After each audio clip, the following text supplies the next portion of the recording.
Let's continue with the repository.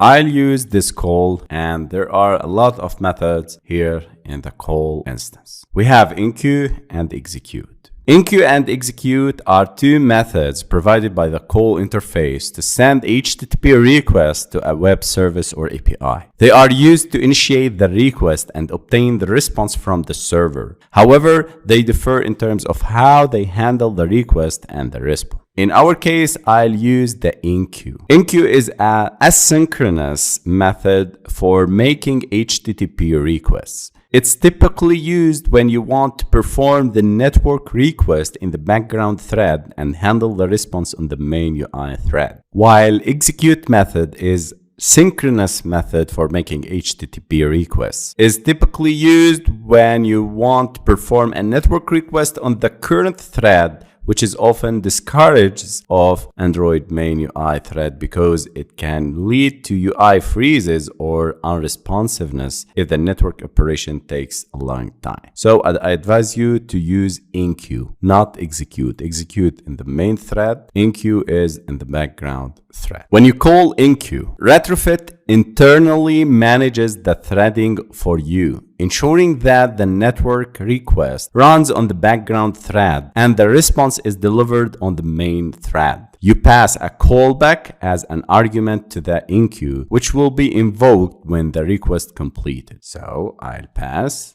new callback, and we have two methods, onResponse and onFailure. These callback methods used to handle the success and failure cases respectively. If the response is succeeded, we need to get a result object. So result equal to response body, and I'm going to store this response.body inside the result object. Again, guys, I am getting this whole response in form of a result object and storing it inside a result object. So for that, I am getting result equal response.body method. Then I need to check if result is not equal to null and result.get results doesn't equal to null. Then I'm going to create a nested response. Movies equal to result.get results. If we go to the result class, we can see this method,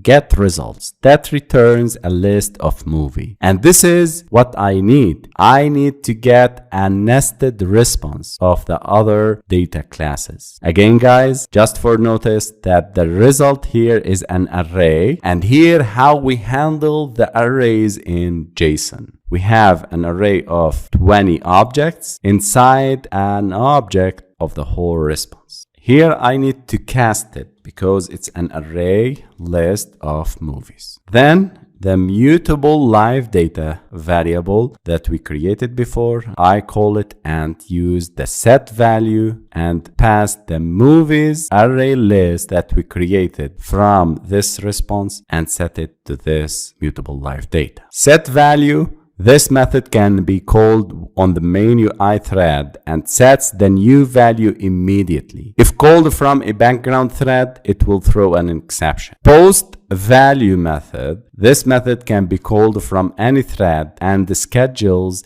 the new value to be set on the main thread. It's useful when you need to update the live data from the background thread. Then I don't need to make anything on the failure, and here I need to return the object of the mutable live data because this is the method that returns the mutable live data and it's placed inside this movie repository.